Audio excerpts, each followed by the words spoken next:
and welcome to another Photoshop tutorial by Design by GR. This is Konstantin and we'll be going through the basics.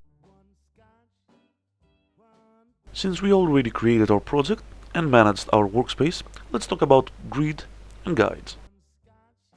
First things first, we'll go to our layer panel. We'll be seeing layers on other tutorials.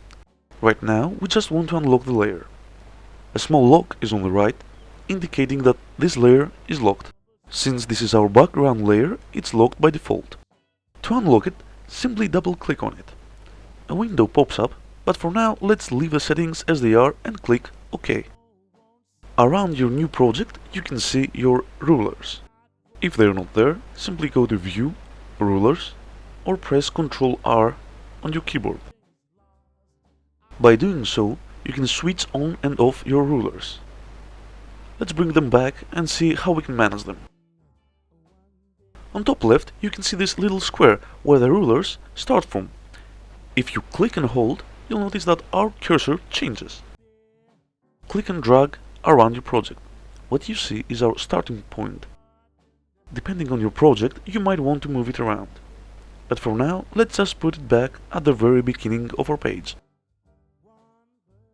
If you want to change the metrical system of your rulers, right-click on them and choose from the list. For now, let's leave it on the default. There are guides to help you count the distance. Simply click and drag out of the ruler 1. You can position it wherever you want. Notice there is a very small panel indicating the distance from the ruler you took the guide from. You can have as many guides as you want to, but not just horizontal. Dragging out from your vertical ruler will create vertical guides. This way, you can create a certain space you'd like to work on. Because you can reposition your guides, sometimes you accidentally do when you work, even though you need them to stay still. You can simply lock them by going to View, Lock Guides, or simply press Alt, Ctrl, semicolon on your keyboard. Now, they're completely locked and you can't move them even if you tried. To unlock them, just deselect Lock Guides or press Alt Ctrl semicolon again. You can now move them around. If you wish to clear your guides, select this option from the View tab, or simply press Alt, Shift, Ctrl and semicolon on your keyboard. And the guides have been deleted. Let's bring some guides again. Instead of deleting them, you can simply hide them by pressing Ctrl and semicolon. You will not find this option on the View tab. By pressing this shortcut again, you can unhide your guides. Let's delete our guides for now. Go to View, Show, Grid, or simply press Ctrl and apostrophe on your keyboard. This brings up a grid on your project.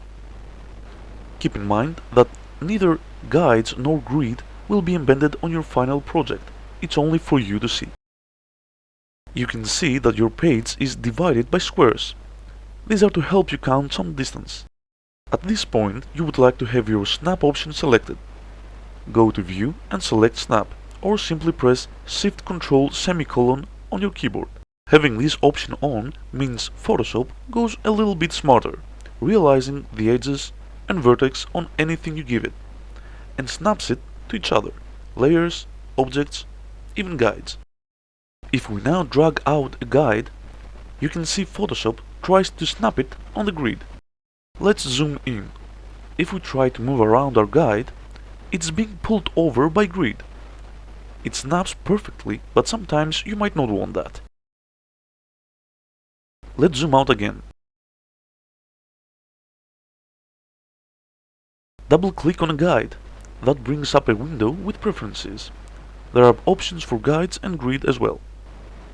If you cannot see your guides very well, you can choose another color. You can even change the style from lines to dust lines. For now, let's leave it as it was. Same options go with grid. You can also change the grid line and make your grid bigger.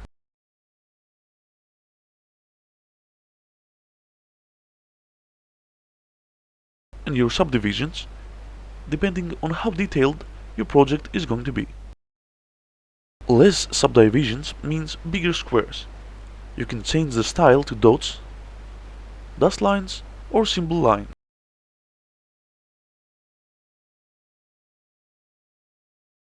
Having managed our grid, we can now start building on it with guides or anything we want to.